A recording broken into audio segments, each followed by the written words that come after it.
Thank you. I'd like to call this meeting to order. Welcome to another budget meeting. We'll start with the land acknowledgement. I would like to begin by acknowledging that we are in Mi'kma'ki in the district of Spagnetti, the ancestral and unceded territory of the Mi'kmaq people. East Hants further acknowledges the 50 African Nova Scotian communities whose 400-year history have contributed to the province's culture, history, and legacies. We are all treaty people. Okay, I'll be looking for the approval of or amendments to the agenda.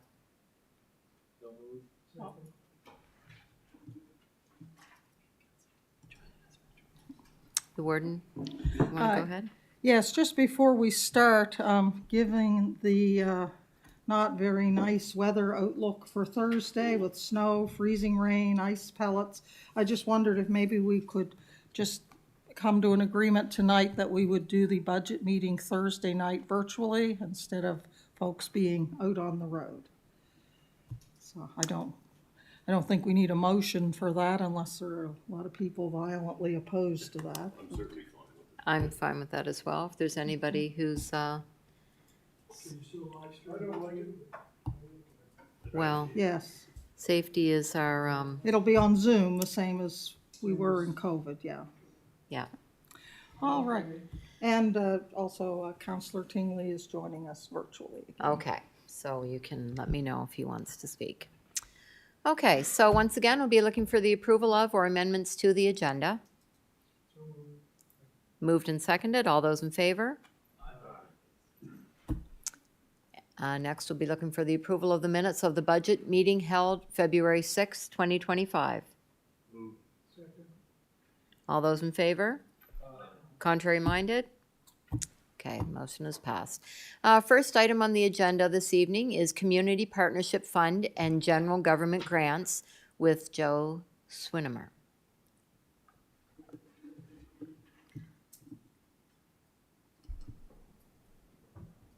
All right, thank you, Madam Chair, and good evening, Council. So I am bringing two reports tonight. They're both ones that we see every year during budget.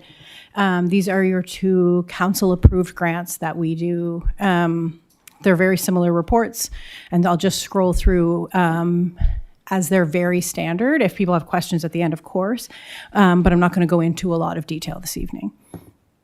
So the community partnership, as you know, is the operating grant. We support 7 East Hants organizations, and this year in the draft budget, we're proposing $128,000, and that would be an increase of about $5,500 over last year.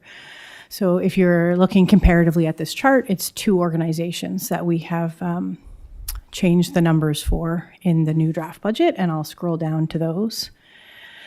So each organization annually submits AGM notes, financial statements, a budget, and they submit everything to us, and that's how they receive their annual community partnership grant. So we are looking today at increasing the Historical Society's CPF. They've been receiving, since 2016, a grant specifically to cover the rent costs for their Park Road site for their archives. We increase each year about 2.5% based on their rent, but they are having increased costs. In the old program, they used tourism grant to help offset insurance. When the insurance grant came in, tourism grant could no longer cover insurance. So between their rent costs, which always increase, and their insurance costs, which have increased greatly, staff are recommending $20,000, and that lump sum would stay the same for the foreseeable future rather than changing for the small increases every year. The group would be really, really happy to have a little extra to cover, especially the insurance costs. The other group where we're recommending an increase is East Hants Youth Links. So they have been receiving $6,000 since they came into the program, and that was 8 years ago. And they too are seeing an increase in staffing costs and insurance costs. So staff recommend $8,000 increase for that group. And everything else in the report is pretty standard. I do encourage you to read through some of the highlights of the community groups. They're doing good work. And the grants that we give them a lot of opportunities.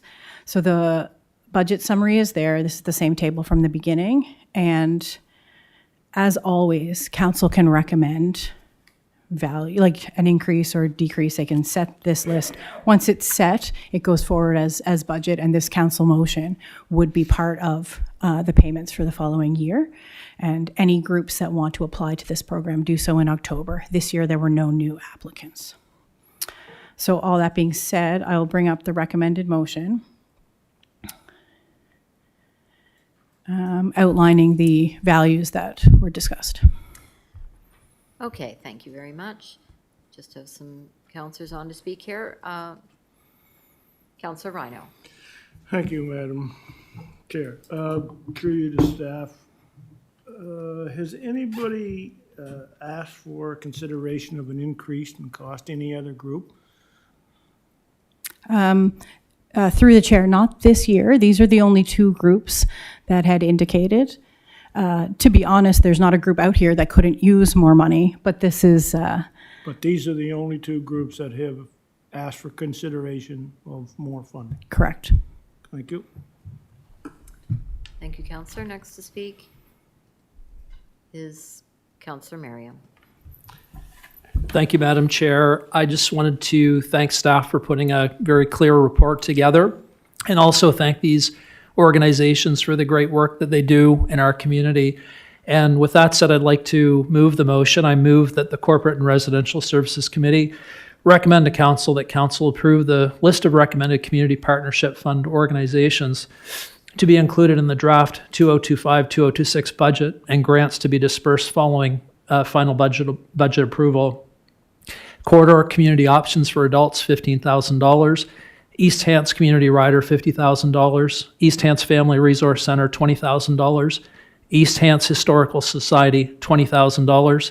East Hants Sports Heritage Society, $5,000. East Hants Youth Links, $8,000. Kids Action, Annapolis Valley Hants Community Action Program, $10,000. Thank you. Moved and seconded. On before the motion,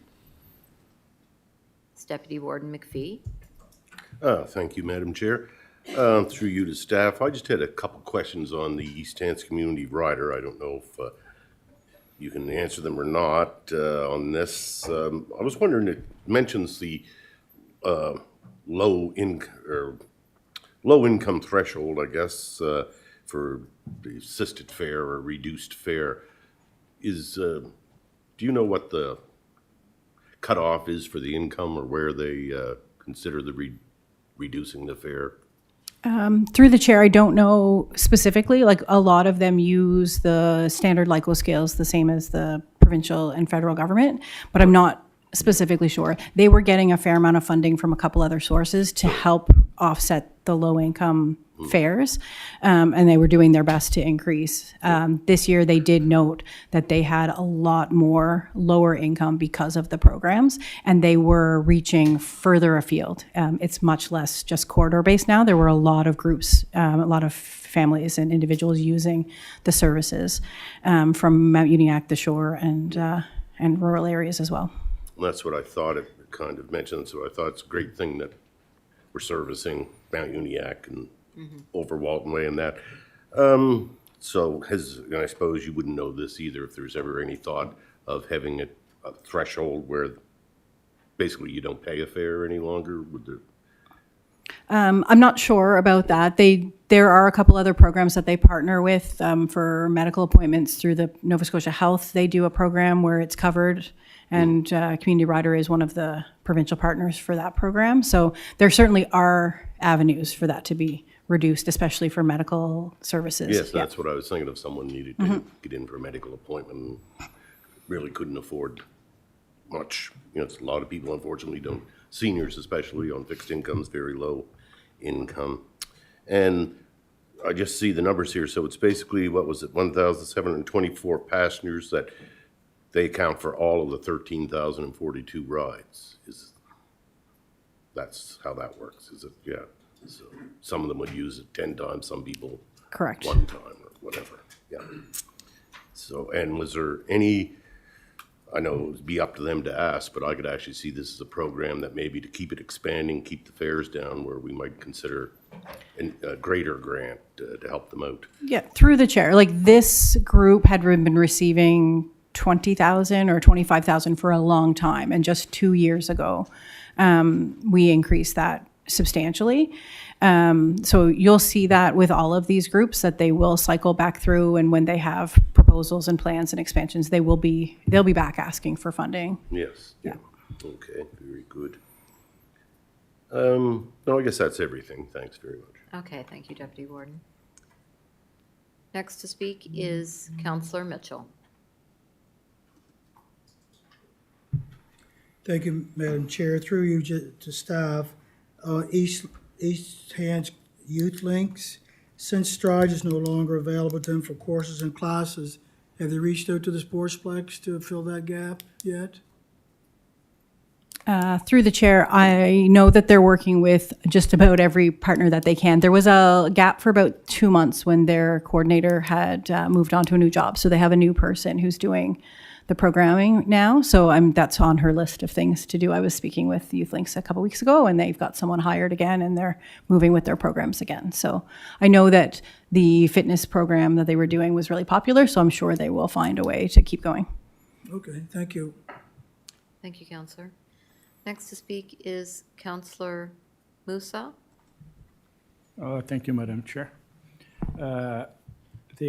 Also about the community riders, is there any ways for the next couple of years that we use the HAIF fund to fund that from instead of the government grants for now? Through the chair, I don't think so. It's kind of service like to.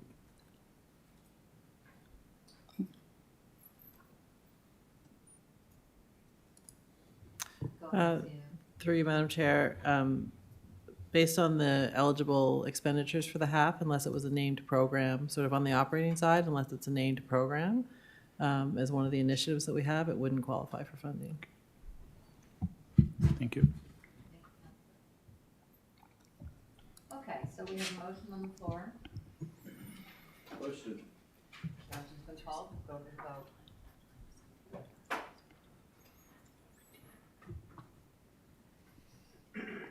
Councillor Tingley votes yes.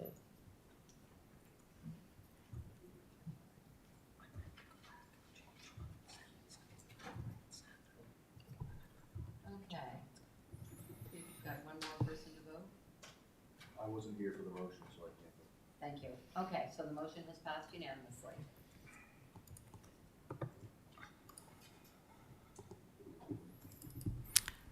All right, so I'll carry on with my second report. It's the general government grant. This is your smaller grant. There are several organizations that receive funding year over year. If an organization is approved in this process ahead of the budget process, we put them in the general government grant list for 2025-26. And then as they request their funding, we would release it. Any organization that comes outside of this list would then come to council, as you're quite familiar with. So we've made a chart here with the draft operating budget for this year, the approved budget for last year, and then the actual funds released, just to kind of give an outline of where we are with this grant program. So there are 5 organizations, or there's 5 line items that have been the same for several years. You'll see the 4th item down for 7,000 is actually 7 different organizations receiving their Christmas donations. This list can show that as we hear from the same organizations for a few years in a row, we will then add them as, if we've supported, for example, Recycle My Cycle, for the Rotary Club in Sackville, we've given them 5,000 each or 500 each of the last 2 years. So then we add them as a budget line and bring it forward in this report. And then if they asked for the funding this year, we wouldn't have to come to council at that time. So the difference this year is just a 2,300 over last year's operating budget. And I'll just go through a couple of the changes and we'll come back up to the motion after.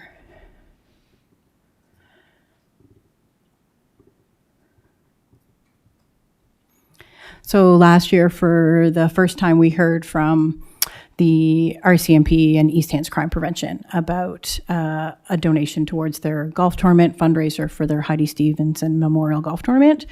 And there was a lot of discussion on supporting this. And we have reached out to learn more about scholarship programs, and we are recommending that this $1,000 be approved this year as well.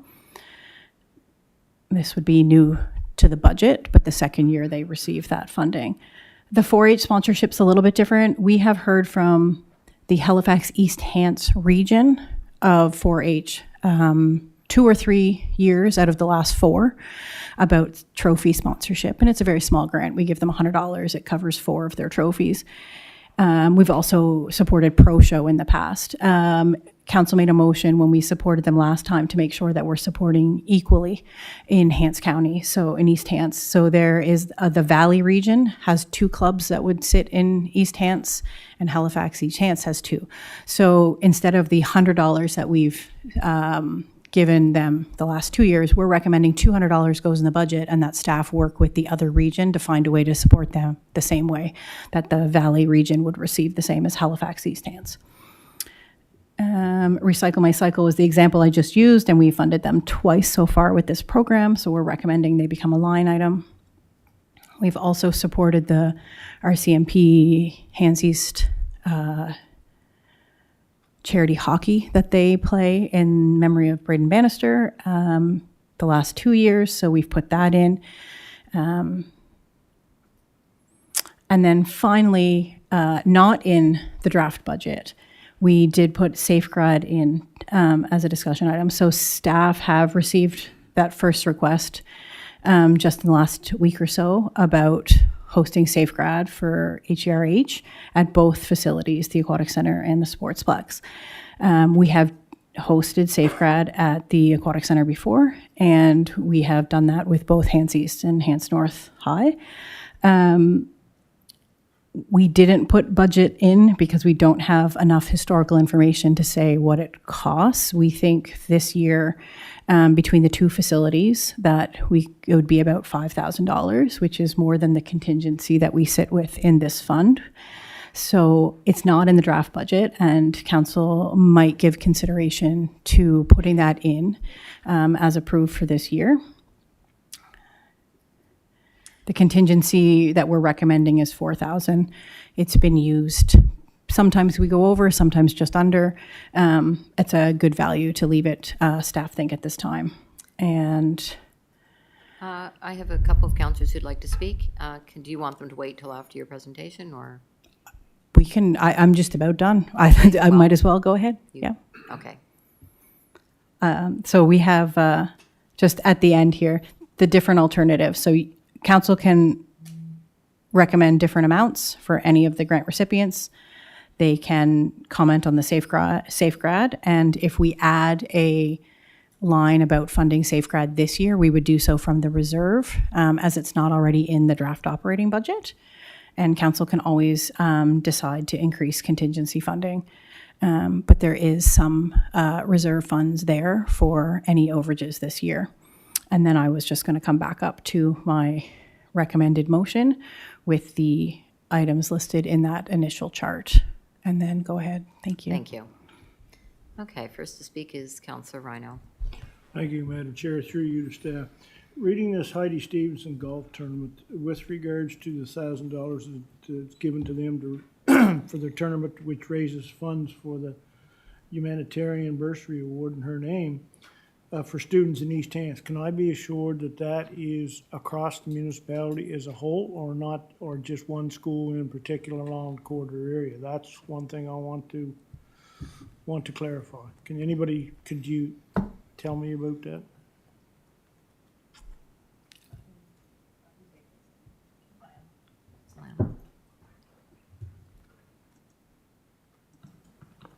Thank you. Through the chair, we did look at the recipients of the award last year, and it did seem to be somewhat spatially arranged throughout the municipality. I mean, we can't speak for it moving forward, but I do think they look at the entire municipality. But there were, I think, of the recipients, there was Milford, Enfield, and perhaps Elmsdale. I'd have to double check that, but I think it's new. Like I said, they've done 1 year of this, but they did seem to be spaced out somewhat, but obviously I can't speak Yeah, for but the. you know, from what you've told me, spaced out means from anywhere along the corridor area. True. When I talk of spaced out, I'm looking at Mount Mount Uniacke, yep. Hants North, Hants, Yep. the entire region. And for me, you know, to help support a program such as this, I would like to be on the realization that every person who's studying criminology or emergency service have access to applying for that award. I'm For just that going to, person. sorry, Counselor, I'm just going to let the CAO weigh in on this. Counselor, the program is for students in East Hants, so, but they can't force people to apply from all the areas. So we can write that in our letter that we're giving this under the proviso that. But the program is clearly for students in East Hants for those particular programs. So we will make sure that they know that by cashing the check, or we'll check with them beforehand actually. And if it's not, then we'll have to come back to council for Well, more direction. my question was not to tell them where to direct the money. My question was if is it open to everyone across the municipality? And if it is, I can support it. My understanding is that yes, it is. Could we clarify that at some point down the road, or with what you suggest in a letter to make sure that it is, If this motion goes forward, before we disperse the funds, we'll make sure that those funds are that program is for all children in East Hants. thank you. Thank you. Next to speak is Counselor Perry. Thank you, Madam Chair. My apologies for being late getting here tonight. Through you to staff, with regard to SafeGrad, that $5,000 cost, is that the cost for just Hants East Regional High to do it? Or is that the cost if both Hants East and Hants North do it?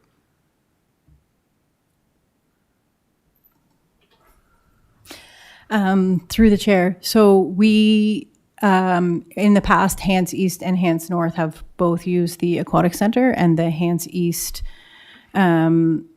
charge would be a little bigger because more guards and everything else. I think it was like $400 to $450 for the Aquatic Center and probably $200 when the other school came. So that was there. The total of 5,000 is loose numbers based on the operating costs of the aquatic or the sportsplex and staffing, along with the two grants for the Aquatic Center that we would be expecting. So is it this one, the request is from Hants East Rural High? That is who traditionally has used the sportsplex. Hants North has never requested that. But the $5,000 would cover both groups? Or do we need another $5,000 or $3,000 if Hants North wants to come? That would be my understanding, that they would have to have a different booking for the sportsplex. So But we're it's, looking at a $5,000 grant for a SafeGrad for one school? well, it would be the Aquatic Center and the sportsplex, yes. Yeah, but it's for one school. Pretty much. The Aquatic Center for Hants North would also fit in that budget. So Hants Because North Hants North has used the Aquatic Center before. So the $5,000 would cover Hants North going to the Aquatic Center, Hants East going to the Aquatic Center, and, okay, because my question was if that $5,000 was for Hants East and Hants North wanted to come and we need another $2,000 for them, this is going to $7,000, $8,000. It's what we give out to one-time events, and special events funding. So I'm all big supporter of SafeGrad, big supporter of things, for young people being safe and stuff. But these general government grants come from general funds, right? They're not a local area fund; it's a general fund.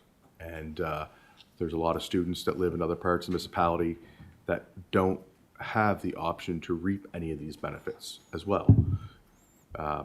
Going right down the whole western side of the municipality, because they're farmed out to different schools. So we really got to look at, ensuring that the grants that we give out, there's equal grants or opportunities for something for all students, like Councilor Rana was saying with the scholarships. Are we going to give money to the other school safegrads based upon number of students that are partaking there to help with their funding for their safegrad, things like that. This is something that if we're going to be giving out large sums of money to safegrads, then we have to be giving it and covering costs for all students who are attending safegrad in our municipality. Thank you, Counselor. Go ahead, Warden. Yes, I would sort of echo what Councillor Perry has said, and I think where the confusion comes in is that it says council may choose to increase budget by $5,000 to fund each ERH safe grad facility rentals. Doesn't mention any other schools. So I don't object to adding the money to the budget, but I do think we have to know that there's enough. It's early days yet. We may have heard from Hants East. We may yet certainly hear from Hants North, whether they have interest in the sportsplex or not. And maybe what we have to do is keep track. I'm sure there's some kind of report of how many students partake in these, and try and figure out an approximate cost per student. And then we have an idea of it, how much we might be able to make available should students from Mount Uniacke who go to Windsor or Sackville or wherever, I'm sure they fundraise for SafeGrad just like everybody else. So those are my comments. I just wonder if the $5,000 is enough. And if it does become a line item, I think it should just say for SafeGrad facility rentals and not specify any one specific school. Thank you. Thank you, Madam Warden. Okay.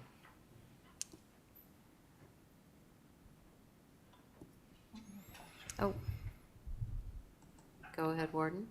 Through you to staff, the $4,000 contingency, because Hants North is a smaller school than Hants East. Could I assume that there would be enough in that contingency fund should Hants North apply for the funding for the sportsplex? Through the chair, that would be appropriate, especially early in the fiscal year. There's definitely that funding available. We did think that, just to clarify, Hants North has never used the sportsplex, so the request came in for Hants East. We're trying to, take care of these legacy items and accommodate as they come in. But we obviously handle things through grants. We can't just waive fees. So when we look at when Hants East used the aquatic center, we reached out to Hants North, and they did take advantage of the pool rental. They didn't do it the same way. It wasn't as late at night. It was a smaller group, but they were able to use it, and that it was very affordable, and we could put it through that contingency before. And I feel like if those things change, that would be the same route we would take. Yeah. And I don't know how many students we would be looking at should there be requests come in. There should probably be enough to do some assistance there. It would have to come back to council, I understand. Anything, yes, through the chair, anything through the above and beyond anything on this budget would come through back to council. So if this became, more information came from another school or with different students, we would bring that back. Thank you. Thank you. Okay. So, we've heard the report.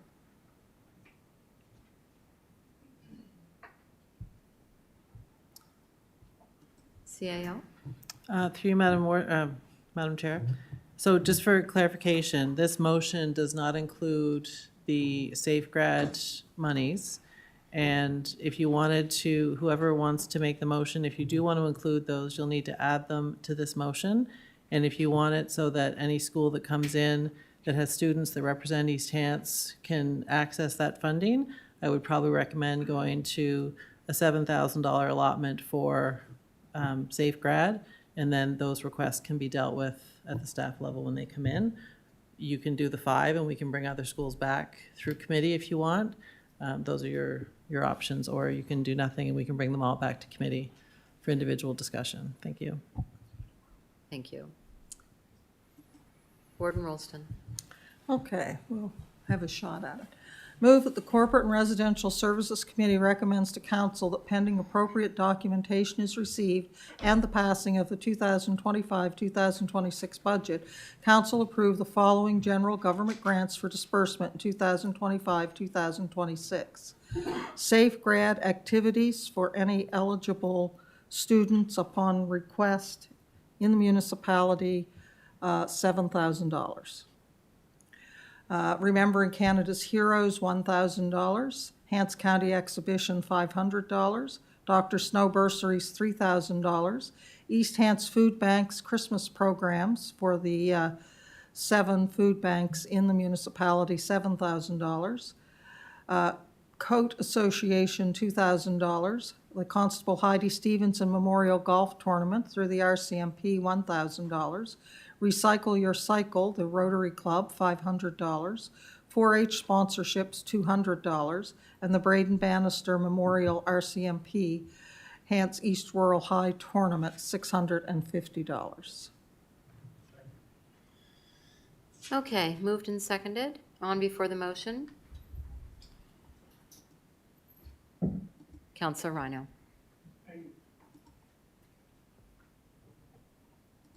Thank you, Madam Chair. Just surrounding the Hants County exhibition, can you refresh me of what that, what was just a generalized for sponsorships, or what was that? Through the chair, the $500 is our ongoing contribution to that event, and it does line up with the bronze sponsorship level. So we increased from 300 to 500 when their pricing changed. So we get some advertisement and marketing around that. Well, I fielded last fall, I fielded a lot of concerns on the campaign trail with regard to Hants County exhibition pricing. It's no longer really, a lot of people found it very expensive and not affordable for a family. And I don't know if we can mention something to them or whatever, but people are going to say, well, you're going to give $500 to them, but yet it's not affordable for a family to go. So it's a little bit of a quandary there. So I don't know what we can do to relay that over to the exhibition people that we had a lot of complaints last year, or I did anyway. Thank you, Counselor.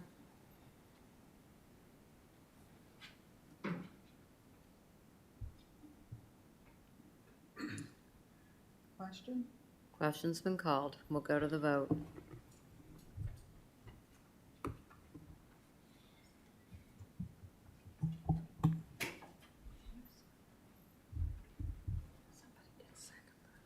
Yes. Okay, and Counselor Dingley?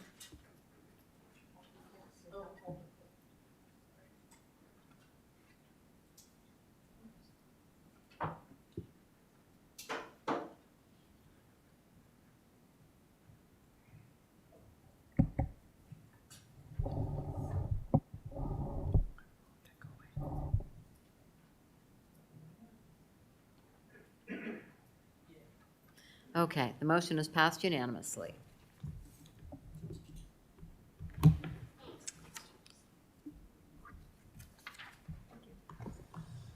Okay, thank you for your presentation.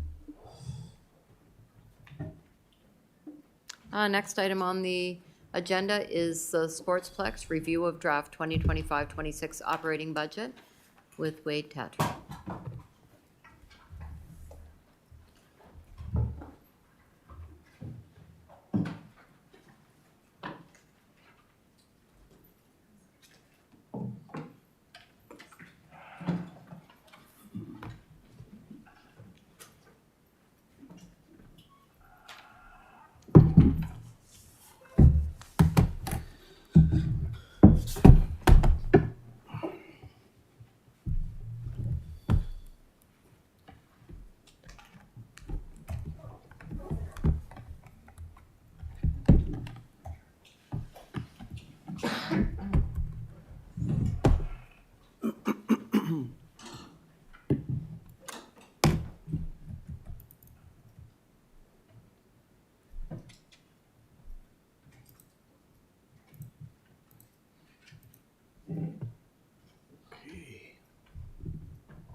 set it to the screen here. Yeah, let me just see here.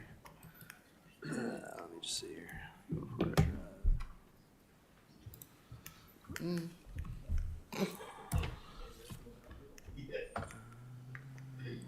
System.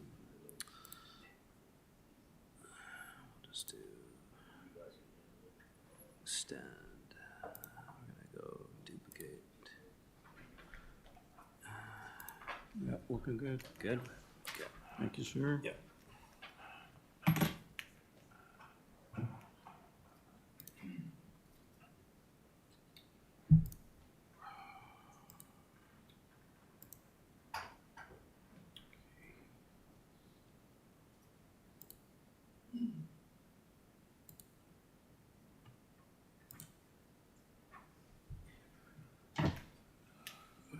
Okay, thank you, Madam Chair and Scott.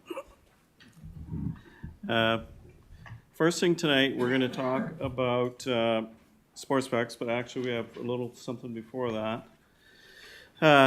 At last meeting, we had a discussion or a question from, I think it was Councillor Hebb in relation to the hospital debt and whether or not 25-26 was the final year of the debt. And the answer at that point in time was yes, it was 25-26. However, we went back and checked the debenture schedules, and that was incorrect. So we actually have an amount in 25-26 of $134,000 coming due. In the next year, $123,000. Those are the two large amounts that are due. We do have reserves set aside for both of those amounts, but there are some very small amounts for the next 1 to 6 years after that. Something like $10,700 that are maturing each year thereafter. So unfortunately, it's still a few years out, but we're through the big numbers anyways. Yeah. So to move on to the Sportsplex operating budget, the Sportsplex, as you all know, and I'm sure the new council members also know that the municipality assumed control of the Sportsplex in May of 2024.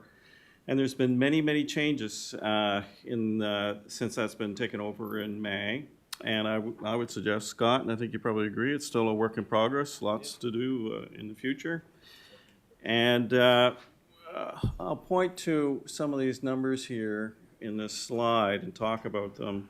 The 24-25 budget numbers, there's the projection on the left, there's the budget number in the middle, and the 25-26 budget numbers are in the far left. I want to focus first on the numbers in the 24-25 budget, the middle column. I want to draw council's attention to the fact that this would have been drawn up approximately a year ago, well before our team took it over in May of 24. So it would have been drawn up late 2023 or early 2024 by the previous manager of the EHAA. So those are the numbers, that's where those numbers came from. I then want to point out to the column on the far left, which is the 24-25 projections. Now these are projecting out to the end of March 31st, 2025. I would say that we are still in the midst of a significant learning curve of our staff in relation to operations and dollars. And when you look at these numbers here, it's indicating a projection of an operating income or surplus of $123,000. I would suggest to you that I think it's not probably going to be that high. We're still working on a lot of adjustments from the May 2024 transition. As the councillors that sit on that board know, we're still looking for some information on some of those accounts. So I do not believe that when we get to actual fiscal year end, it will be that high. There's definitely going to be more adjustments. Then I want to draw your attention to the column on the far right. This is the 25-26 budget. Now these numbers have been drawn up primarily with the assistance of the staff, such as Scott and Alana, working with his team. Excuse me. And again, I would say that these are estimates with what we know to date. there's still a lot more to learn about the operations of the Sportsplex. And I would suggest that until our team gets a full year under their belt of operations and see what those costs are going to be, they're in a learning process. And we will see how 25, 26 goes forward. I want to focus on the bottom number in that column, indicating that this budget is proposing that there is going to be a surplus of just over $10,500. That's what I would call is a very slim surplus, and that is using all of the revenues that they're generating. And it's generating, the rentals that it gets from the ice surfaces and the fields as well, and all the revenue from the cafe. But it's also, it's including all of the 4-cent levy that the residents in that area pay, and it's generating $700,000 in 25-26. So again, I just want to emphasize, I consider this a very tight budget, very slim surplus, and 25-26 is going to be certainly still a learning curve for our staff in this process of taking over the Sportsplex. Now, Scott has generously agreed to make a few comments in relation to some of the numbers and the 25-26 budget numbers. And Scott, I will let you take it from there. Certainly. Thank you, Wade, and I'll just build off of some of Wade's comments here. I think it's important to note, first and foremost, too, that, when you look at revenue, seeing revenue down from previous year budget is that the municipal operation is not conducting the bingo operation, which generated a couple $100,000 in revenues before. So part of the revenue being down is that transition of bingo, which the Minor Hockey Association is taking on. So I think it's important to know that, and there's some expenses related to that as well, which you'll notice that the operational expenses are down in that category for us. But, overall, this has been a learning curve, as Wade mentioned. And, some of this, we learned in the first couple weeks of operating of staffing needs. And you can see that staffing is up. Some of that in particular is for some of the operational needs that needed to happen, like custodial. There was one custodian operating over the summertime and 2 throughout the peak season. So we did have to do some increases to maintain cleanliness at a level like you would see at the aquatic center.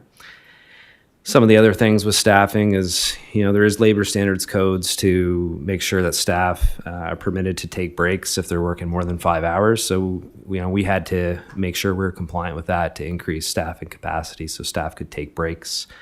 If you walk through the doors lately, I've seen many of you counselors there. We're doing more increased programming through the daytime. So there is some staff, at the desks throughout the day, checking in people for fitness programs. We have a lot of senior fitness happening in the facility.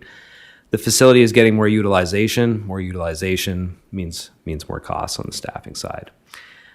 In terms of building, plant, property, power is up. We're expecting about $80K more in power from what was budgeted. And, as Wade mentioned, that was a budget done prior to us. But, the usage is up. The building is up.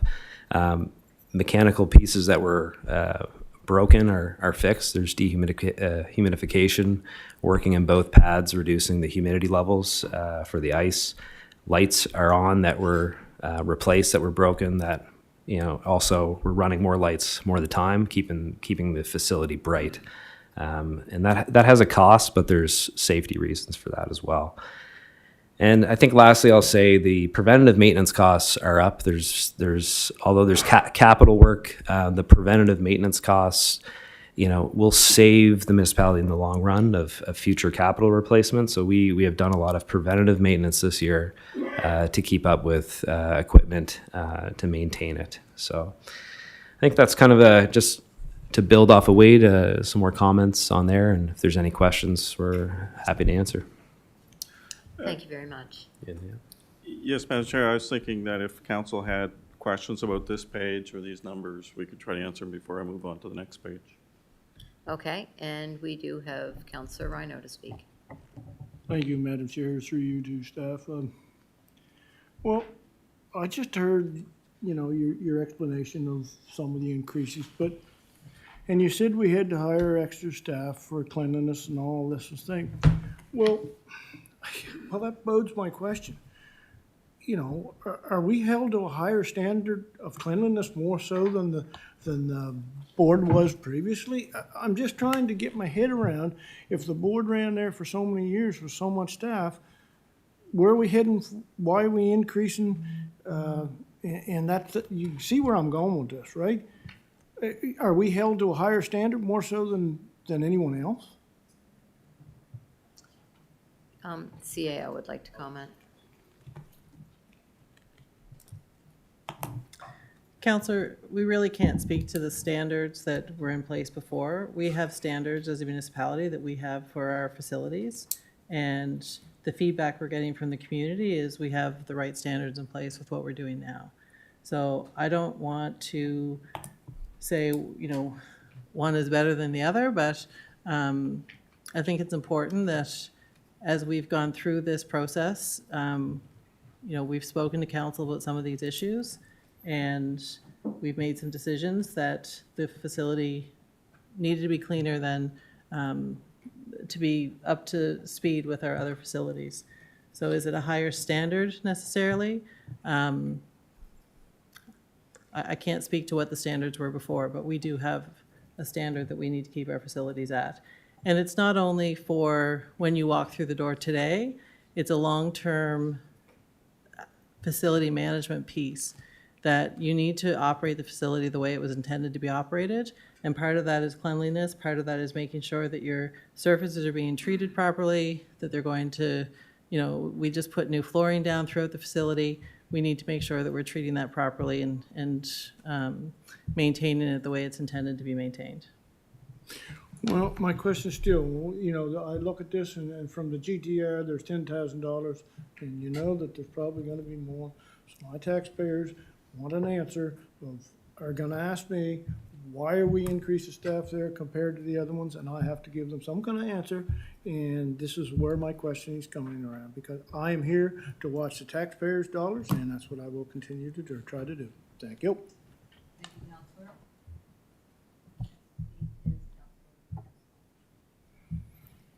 Thank you, Madam Chair. Well, it's a very tight budget, and I don't think, is the facilities going to be sustainable with, if we always have the same tight budget, like for when you have repairs, when you have like to change some,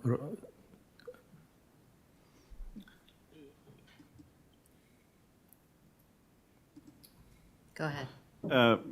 I'd like to add a comment to that, and I'm sure maybe Scott and the CAO might want to comment on it as well.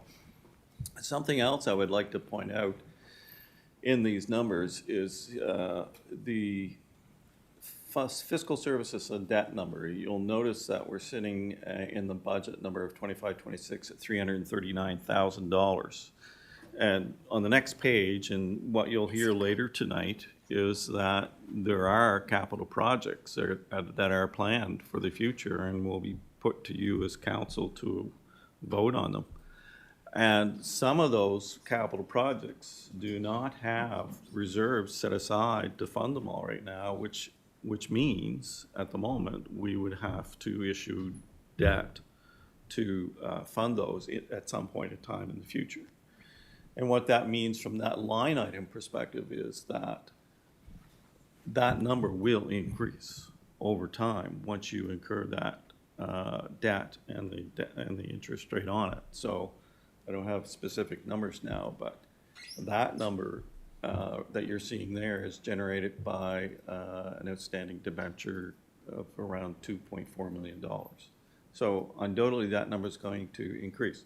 So just getting to your point, Councillor Musa, I see that cost in particular, if those capital projects go ahead, definitely increasing. And therefore, my emphasis when I talked earlier about this 25, 26 surplus number is very slim. And I think there's some challenges ahead for the Sportsplex from a funding perspective, operational funding perspective, and capital. But I'm sure probably Scott and CAO may have some comments on this as well.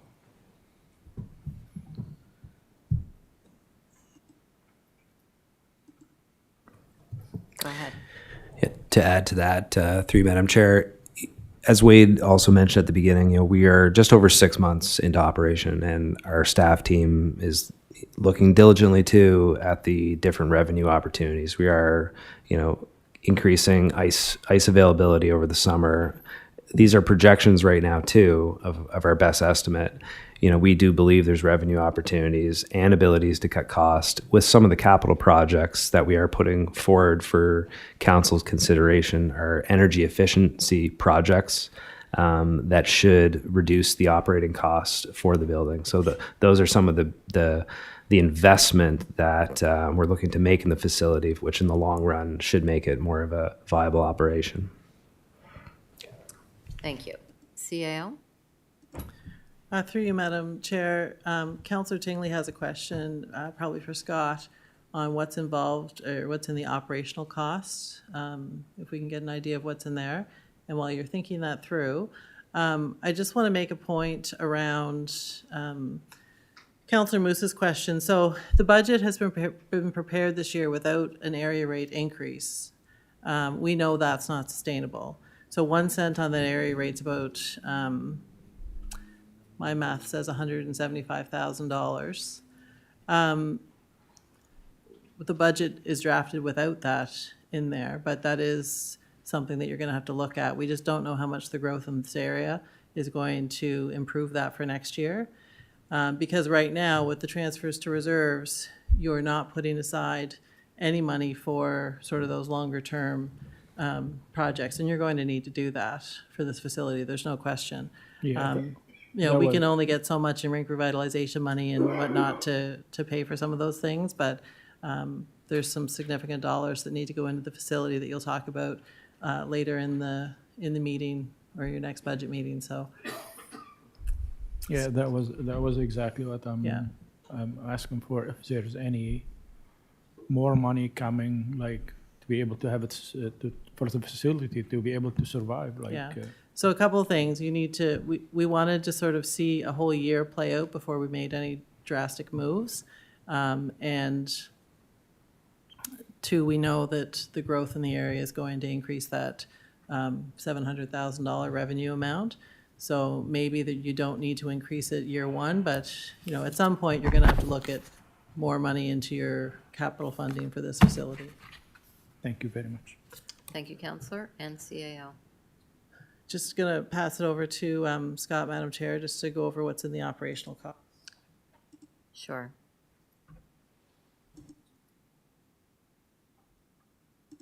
Go ahead. Through you, Madam Chair, to answer Councillor Tingley's question on operating costs. So actually, most of the operating costs in there, some of it is the cost of goods sold for the Roxy's Cafe, so the inventory that we buy that we then resale. There's also administrative function costs, cell phones, advertising costs, things like that. But a lot of that is actually the cost of goods sold for the cafe expense. Oh, insurance as well, yeah. Okay, thank you. Next to speak is Councillor Mitchell. Thank you, Madam Chair. Just a question on the line item vehicles. Could you explain that so that people watching would have an idea what vehicles are attached to this? Yeah, thank you. Through you, Madam Chair. So vehicles, we've classified our Zambonis as vehicles. So part of that would be the fuel cost, which is propane currently for our ice resurfacers, I should call them. We have 2 of them at the Sportsplex.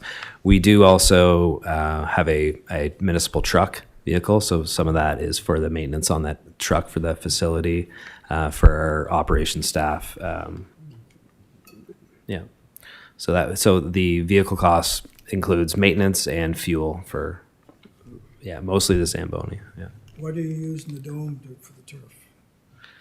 I know you pull, For heating, no, for cleaning the turf. so we do have a tractor at the dome as well, which is so that runs off propane as well. Yeah. Thank you. Thank you, Counselor. That's, Next to speak is Counselor Perry. Thank you, Madam Chair. Through you to staff, how long has that area rate been at 4 cents? And has that rate ever fluctuated?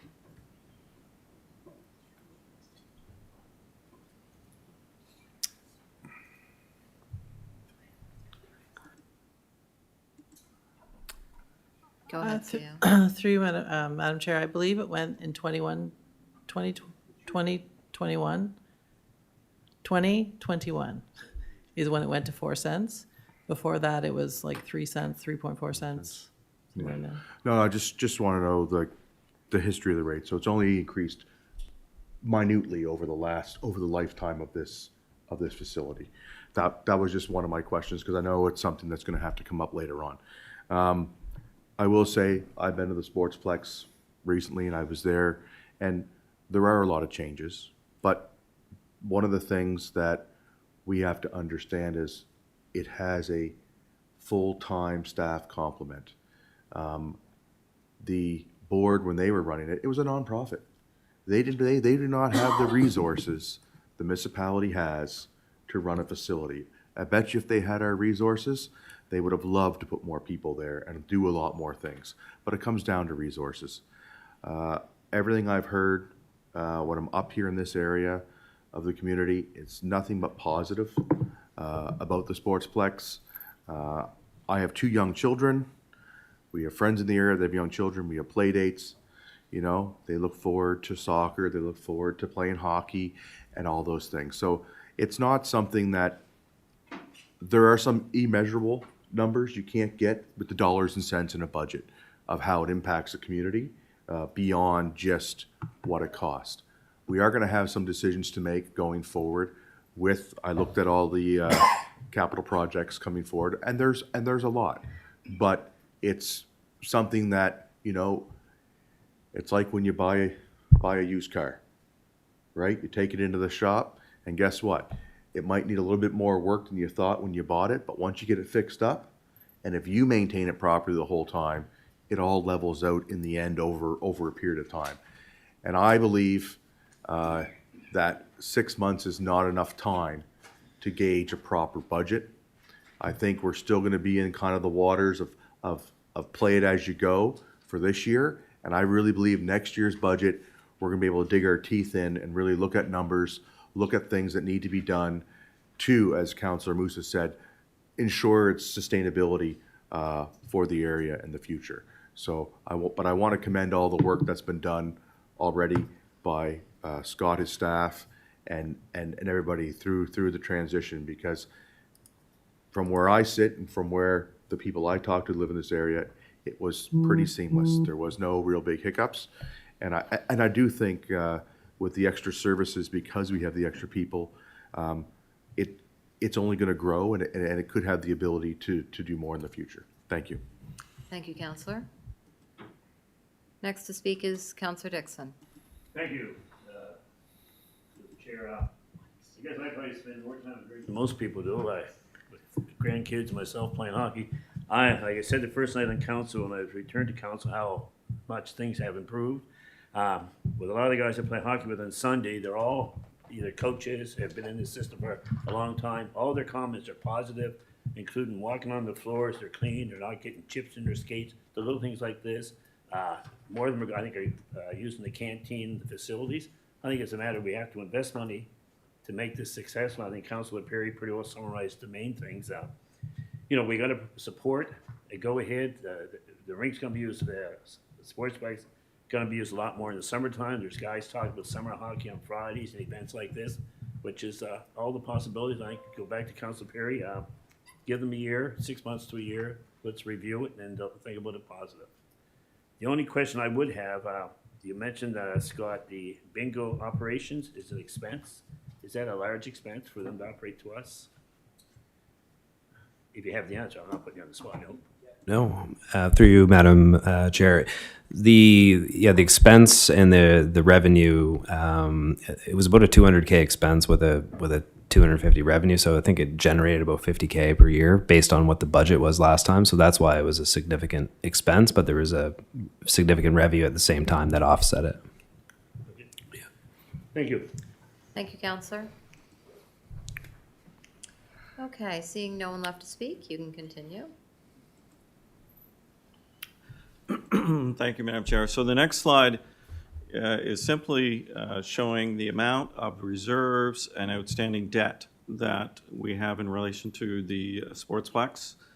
And I'll go through the reserves at the top first. The Sportsplex reserve, these are the estimated balance at March 31st, 2025. We're looking at approximately $921,000. The original purpose was to pay down a maturing debenture in June of 2025. But now, given the capital projects that are coming up, we're planning on using that balance towards those capital projects and reissuing that bond that will come up in June. Then the second line is excess debenture payments. This arose way back when the original debentures were issued for the debenture, and there was excess amount set aside from those debentures, and it has to be used for capital purposes. And recently, in 2024, through a motion, the council approved that these reserve funds will be used for the Sportsplex revitalization project, which is on the agenda here a little bit later tonight to talk about. So in summary, those top two larger amounts, if the capital projects go forward, those will be used up in 25-26 fiscal year. Then the growth management reserve, which again is a new thing for 24-25, we're projecting that will be almost $65,000 by the end of March 31st, 2025. And I would say that that is a little bit of a bonus, if you will. You know, I talked about how slim that budget was for 25-26. But in reality, you know, these funds could be used as well if council so chose to apply towards, you know, the operating. But at the same time, it could be used towards capital as well. So it's 6 of one, half dozen the other. And then I mentioned earlier that, you know, as the Sportsplex operates, I mentioned for 24-25 year end, I said, you know, I don't think that projected surplus is going to be $123,000. I think it's going to be lower. So I put here in this number to be determined. We'll find out after we do our actuals at March 31st, 2025.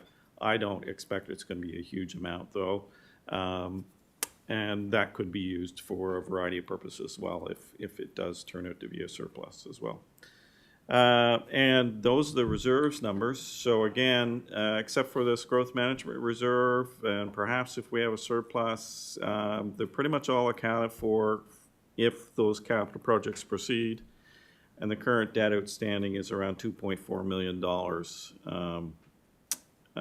for existing work already done. That is it for my presentation, Madam Chair. If there's any questions on this, but again, there's a variety of topics on the agenda about the Sportsplex tonight, mostly Scott and Alana talking about those issues. Okay. Thank you very much, Wade and Scott. Our next item is an in-camera contractual issue. Oh, sorry. Councillor Mitchell, you were a late addition.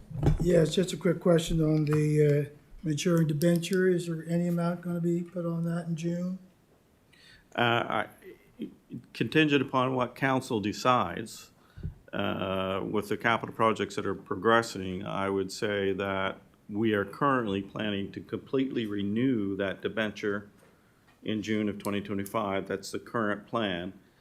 It could change between now and then, but that is the current plan. So the answer to the current plan would be no, we're not planning on paying it down at the moment. We're planning on using the reserves for the capital projects. that is the plan. Is there a penalty or anything attached to that? Okay, thank you. Thank you, Counselor. Okay, so we're looking to go in camera for a contractual issue. Moved and seconded, all those in favor? Okay, and so let us know.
Yeah, yeah.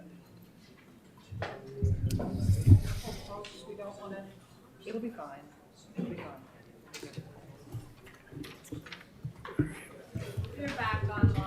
Okay, thank you.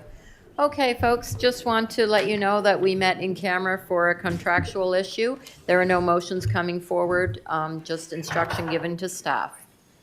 So it's 9 o'clock, we're a little past 9:03, we're past our time of adjournment.